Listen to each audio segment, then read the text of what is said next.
Hi guys, I'm cKnoor, and this is your Blood Bowl 2 news update well, there's going to be some community news at the end, so stick around for that. Last week, the internets were, well, I'm not going to say tweeting or up in arms or anything, but the Blood Bowl part of it were going like, what the fuck? Because some French preview articles for Blood Bowl 2 surfaced. Well, they surfaced on the English-speaking Blood Bowl 2 version of the web. I think the French people, they were already reading it and enjoying it.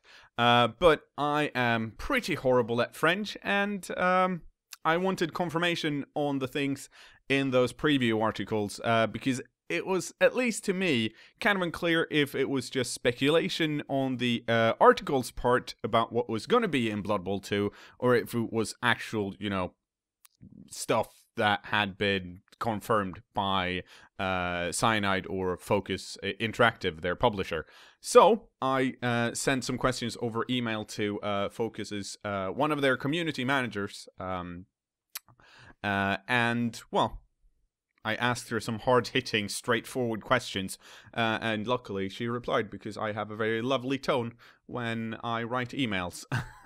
The things I wanted to find out or have confirmed were, will Blood Bowl 2 only ship with 8 teams? What teams are there going to be, if it's only going to be 8 teams? Will the rest of the teams will be released as DLC later on in the year? When? Ever? Never? And if there was actually going to be one of them trade players between different coaches kind of deals that have been hinted at. So let's get to the answers, shall we? And I'll try and keep my thoughts about the whole thing till, well, after we've gone over what's confirmed and what's not confirmed. First, Blood Bowl 2 will ship with 8 teams. Yes, they will. Or it will, rather. They did the same thing in Blood Bowl 1. The first version only had 8 teams, I think, and then Dark Elf came out because it... In any case, there's only going to be 8 teams when it ships, which is... Those teams will be Humans, Orcs, High Elves, Dark Elves, Dwarfs, Skaven, Chaos, and Bretonnians. Now, if you're new to Blood Bowl, that might not sound alarming or strange, other than it just being 8 teams. However, if you've played Blood Bowl for a while, you know that the last race name seems kinda fishy, because Bretonnians haven't been a playable race in Blood Bowl in forever. It's not in the current rule set, and it hasn't been in any rule set. Like, there has been Bretonnian teams, but there either been like homemade teams, house rule teams. There is one official, like, Games Workshop published Bretonnian team, and that was published back in Blood Bowl Magazine 1. And there were some other, like, that's a long time ago. That was, I think, 3rd edition rules. I'm not up to my Blood Bowl 2 history. Blood Bowl history. But it's not a team that has... No one's really been that interested in going like, yay, Bretonnians, woo! So it's strange that they're here. Sandra says, yes, all teams are approved by Games Workshop, so we'll have to respect all their instructions. Now, that can either mean that Cyanide submitted a Bretonnian team to Games Workshop and we're like, hey, we made this Bretonnian team, is this cool? Or it can also mean that Cyanide were like, hey, we want to make a Bretonnian team, and Games Workshop were like, sure, you can do that, use this. If they did the latter, the only official Bretonnian team is very close to the human team. It has a peasant or a lineman, that's 6337, with no skills, and costs 40k, so basically a thrall. Then it has the human catchers, and then it has the human throwers, and then it has 2 different type of blitzers, realm knights and questing knights. And the questing knights are more expensive, and they have a movement of 7 instead of the realm knights, which has a movement of 6. They both have block and stand firm, and most of the positionals actually all the positionals except the peasants, have a trait called honorable, which means they can't foul or commit or help out in any foul. And then they have a big guy, which is a white knight, and he's weird, so I'm not even going to mention him. Most of the house ruled or more official, like, not official, but popular Bretonnian teams currently seems to be human teams built with Fend. Like, a lot of Fend going all around, which seems kind of cool in a way. But we don't know what the Bretonnian team is going to look like yet. Only know that it's actually going to be here. The rest of the teams will be released as DLC in the future, question mark. Sandra replied to that by saying, yes, other teams will be released later, logically, but nothing is decided concerning the frequency, the dates, or even the way it will be done. Now remember, in Blood Bowl 1, which, well, say up to Blood Bowl Chaos Edition, the way Cyanide did it was they released a full game, and then they released another full game with more teams and more stadiums.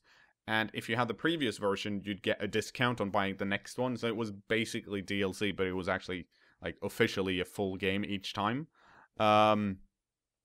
In Dungeon Bowl, they released the teams as DLC instead, but I don't think anyone bought Dungeon Bowl or DLC, so maybe they're not like that keen on DLC. Who knows? Apparently no one currently. All we know is that there are plans to release the other teams.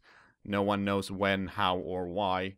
Honestly, it's probably based on how many people buy Blood Bowl 2. If a lot of people buy it, they'll probably push more content out quicker. Basically, it's probably a financial decision, which of course everything is when it comes to producing video games and whatnot.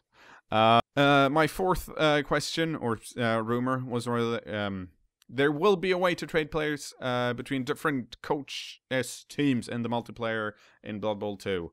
Or other will there. To that, Sandra replied, there will be a player marketplace allowing player coaches to buy and sell their Blood Bowl players, like in the transfer window of football. Which would imply that the leagues in Blood Bowl 2 are seasonal, because in what she refers to, if you don't know how it works in football, or as the non-smart people say, soccer, there's usually a transfer window between, like, the seasons where most of the trading takes place. So maybe that's how it'll work. I don't know.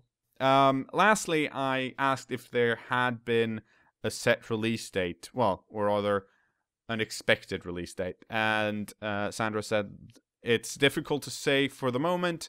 I just know end of the year. Which basically means sometimes in 2014. There will be a press event on January 22nd, which is this Wednesday if you're actually looking at it now. It might actually be Wednesday right now. So hopefully we'll get some English preview articles coming up later in the week, and maybe we'll get even more news then. In any case, my personal thoughts on the matter. First of all, shipping with only 8 teams. As a player, that sucks. I want more teams, damn it. Like, my favorite teams aren't in here. That bums me out. I was kind of semi-expecting it, to be honest, because they did the same thing with Blood Bowl 1. Yeah, I want more teams. That's what I said in my Blood Bowl 2 wish list. Give me all the teams. I can understand the reasoning from a financial standpoint. It takes a while to make all the models and everything. I don't think the programming takes that much time unless you're adding new skills, but the modeling and animations and stuff like that, of course, it's going to take manpower. Of course, it's going to make the production more expensive if you have to make more teams before you ship. I can understand that. I still feel like I should be allowed to be bummed out about it. The thing that worries me perhaps most is that it might split the player base because a lot of people are going to stick, or at least I think they will, stick to Chaos Edition to play like their favorite teams. I can't play Pro Elves in Blood Bowl 2 at the moment. The only way to play that is in Chaos Edition. It's going to be weird, and I think that's going to be something, well, Cyanide and Focus Interactive is going to have to figure out how to fix that, essentially. We all want to play Blood Bowl on the same platform, right?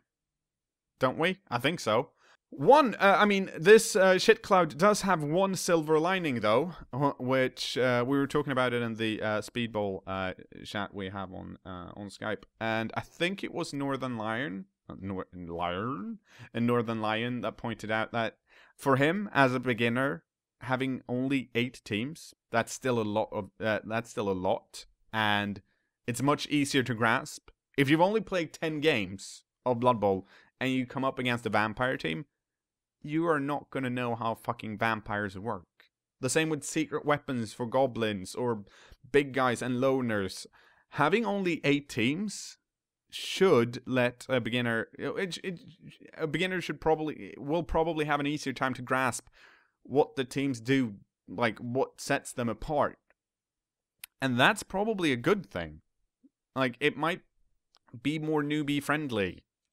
And I know that I want the game to be newbie friendly because Blood Bowl is one of those games where, like, once you get someone to play it, not everyone loves Blood Bowl, but if you like it, you're kind of stuck. I'm not saying most people aren't going to play the game as much as I do. Even before all of this, I played Blood Bowl, like, I played a few weeks and then I dropped in and I came back to it. You did a tournament, you took a break and you came back to it. But I mean, once you started playing Blood Bowl and enjoying it, you're not going to quit. You're going to come back sooner or later, because that's how they get you, with the miniatures and the dice and the killing of other coaches' players. That's when you're stuck. So maybe that's a good thing. So, like, one tiny good thing. Well, one good thing, one bad thing. Like I said, the team selection, I guess they're easy to grasp. Humans, orcs, of course they're going to be in there. High elves, dark elves. I would rather have seen wood elves and dark elves, to be honest, because a lot more people play and enjoy wood elves than high elves. Dwarfs, no one likes dwarfs, but of course they're going to be in there. They're a fantasy, yeah. Skaven, Chaos, Mutation Axis, cool, they need to be in there. I would have loved to see Undead, Necromantic. I think they serve a purpose that the current roster doesn't have. Bretonnians aren't going to have a Necromancer. It's just not going to happen. There aren't any stunty teams. That sucks if you like playing stunty. There aren't any pro elves. But... And I mean, Amazons, Norse, Lizardmen. I mean, you can't... At least I can't take just 8 teams from all of the Blood Bowl teams and go, yes, this is the definite 8-team roster. These are the best teams. It's just not going to be possible, at least not for me. However, like, one thing you can say about this roster, excluding the Bretonnians, they're all about the same tier. Like, they're even. Which, I guess, like this bit, where the beginner newbie players, I guess that's good for them, because then we won't have people going around like, oh, Skaven are too OP, they need to be nerfed. Actually, we're probably still going to have that, but rest of the teams released in the future, they've done it once, I'm sure they'll do it again. Will there be more interest for Blood Bowl this time around? I don't know. I hope so, but I just want all the teams, and I feel like it's probably going to take forever until we get them. And even then, they've started adding more custom teams rather than adding the ones we've actually been missing. I want to play as Slann and Chaos Pact, and I know there are mods to do that if you do peer-to-peer in like the current version, or maybe it's legendary. I don't want to mess with that. I just want the fucking teams already. I'm lazy. Don't make me regret being a lazy ass mother effer. Just make it happen. Lastly, the player marketplace. This seems like a bad idea to me. I mean, it seems like a cool idea on paper, like building your own players and then seeing someone else have a really cool player and trade. But it just seems, from the little information we have right now, just seems very abusable. In that, if we're going to use a team's own treasury, like the teams I have a big treasury. Like my corn team, I think we have like 500 K. Maybe it's down to 4,000 right now. But like my shitty teams don't have that kind of cash. My big teams have it. So if I want to buy a good player, I can probably buy that on the teams that already have a high team value. Like, what's the point? And I don't get, why would I want to sell a good player? Because Blood Bowl isn't a game where you're like, oh shit, I don't have 11 players. I need to sell my really good player so I can buy 3 shitty ones to get a full team again. Because we have journeymen. And journeymen will fill up our roster regardless. So, if I don't have any money, so I can't buy replacement players, I'll get journeymen. So I don't understand. Maybe it's maybe I can trade 1 for 1 or something. I'm like, oh, I made a bad skill pick. Maybe someone else wants this block guard guy, and I can get a block mighty blow guy. Which once again just seems kind of like abusable in a way, because then you don't have to live with your mistakes, which I think is part of the gamble when you're selecting skills for your players. And we haven't even talked about trading players between races. I guess I should have worded my question a bit differently. Maybe we would have gotten a response to that, but I honestly don't see how that would happen. Like that seems just too broken to me. But we'll see. Like I probably said it already, but it seems like an idea that's cool on paper, but if you think about it in like as a Blood Bowl coach, doesn't seem to work. But we'll see. Maybe it's awesome. See you in like a year, and I'll sit here eating my video words. But that's the that's the Blood Bowl news I have. I'm sorry for like taking so long to blurt them out. So before we go, some quick community news. Are you a beginner? Have you played less than 50 online multiplayer games of Blood Bowl, but you feel like maybe it's time to join a league or a tournament? Well, Season 2 of Hard Blocks is just about to start up, and they're looking for newbie coaches just like you. So go into the cKnoor Bowl Steam community. There's a link in the description below, and sign up. You've got like a day or two, maybe, until registration ends. And have a good time. We're lovely people. On the flip side, have you been playing too much Blood Bowl lately in the Mr. Hadwick Invitational? Do you have a team that's probably super high ranked? Then you should also go see if your teams qualify for the Mr. Hadwick Invitational Championship, hosted by Fake Life, the streamer of the cKnoor Bowl after show. Well, the Friday night Blood Bowl after show, actually. Not everything is named after me. In any case, it's really cool. If you think you have a highly ranked team in Mr. Hadwick Invitational, go check it out. There are actual, proper prizes on the line. And it's cool to see top ranked coaches play matches. Oh, lastly, I'm starting another 4-minute Friday Night Blood Bowl team. I haven't picked a race yet because I want you guys to vote for it. There's a straw poll link in the description below as well. So cast your votes now, because on Friday it's going to be too late. So do it right now. Like, right now. Also, Pro Elf's on there, but I already have a Pro Elf team, so if you vote for Pro Elf, you're just throwing your vote away. That's it. I've been cKnoor, and I love you all very much. Oh, I especially love you guys that have donated to me. Thank you ever so much. Your money will probably, well, it's going to go to a scratch post for Thursday. Isn't that right, Thursday? She's on the sofa over there. And probably a new camera. Because, well, wouldn't you want this in 1080p? I think you would. I've been cKnoor. Bye, bye, bye. Bye, bye. Bye.